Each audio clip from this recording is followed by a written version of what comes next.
Μια μικρή συνέχεια πάνω στην αφολάτωση. Ετοιμάζεται ένα πρόγραμμα και είναι πολύ καλό των 361.000 ευρώ για τις 21 βρύσες στην Κάλυμνο, που σημαίνει προσφορά φτηνού και καλού νερού στο λαό.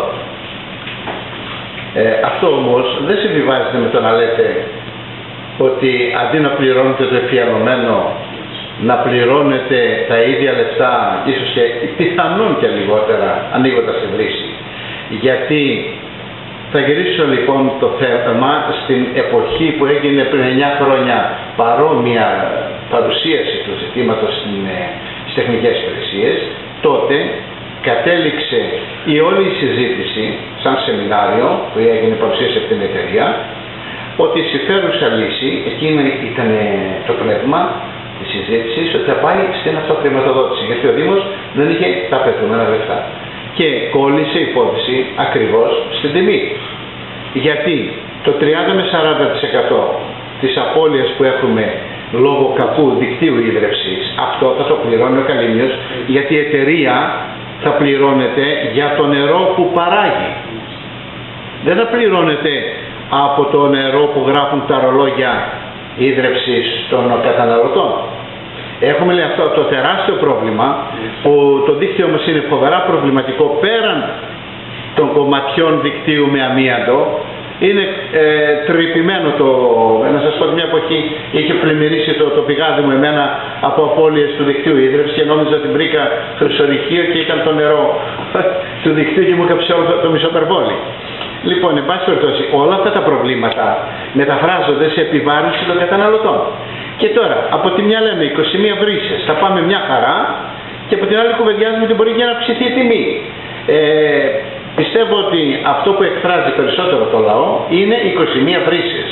Και θα σας πούν συγχαρητήρια, γιατί θα έχουν παντού φθηνό. Είναι οι 21 βρύσες ότι θα είναι πολύ μεγάλη υπόθεση, φυσικά θα είναι πολύ μεγάλη υπόθεση. Νομίζω το να έχει καλή να επιλέγει, να έχει και νερό της βρύσης που να είναι χρησιμοποιήσιμο και πόσιμο. Έτσι, θα δούμε τι θα βγάλει αυτή η ιστορία με τις 21 βρύσες, πώς θα τρέξει, πώς θα αξιοποιηθεί. Αυτό δεν νομίζω ότι το μεγάλο πρόβλημα που είναι η μείωση, η συνεχής απαλάτωση, υποβάθμιση του υδάτινου ορίζοντα των νησιών γενικώς, ότι το λύνουν 21 βρύσες, αλλά είναι οπωσδήποτε είναι μια πολύ καλή βοήθεια. Έτσι, γι' αυτό να πάρουμε σοβαρά, τέλος πάντων, αυτό που είπε αυτός που ήρθε εδώ, ο διευθυντής του Υπουργείου, ότι για νησιά σαν την Κάλυμνο, ότι η λύση η μόνιμη είναι η αφαλάτωση.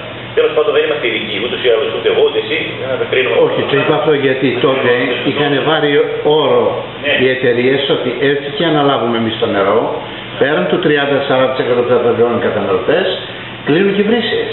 Γιατί δεν μπορεί μετά, εμείς δίνουμε λεφτά, κάνουμε επένδυση, δεν μπορεί μετά ο κόσμος λόγω της τιμής της αυξημένης να πηγαίνει στις βρύσες. Και αυτό, και το ευχάριστο είναι ότι πιστεύω ότι μπορεί να γίνει γρήγορα αυτό το έργο, το 261.000 ευρώ, είναι μεγάλη υπόθεση αυτό το έργο, ότι θα μας δώσει και μια εμπειρία, θα υπάρξουν οπωσδήποτε μελέτες από ειδικούς που θα μας πούνε, θα μας βοηθήσουν να καταστήσουμε μια πλήρη εικόνα. Ο κύριος Μακαδόνας, τελευταία ερώτηση.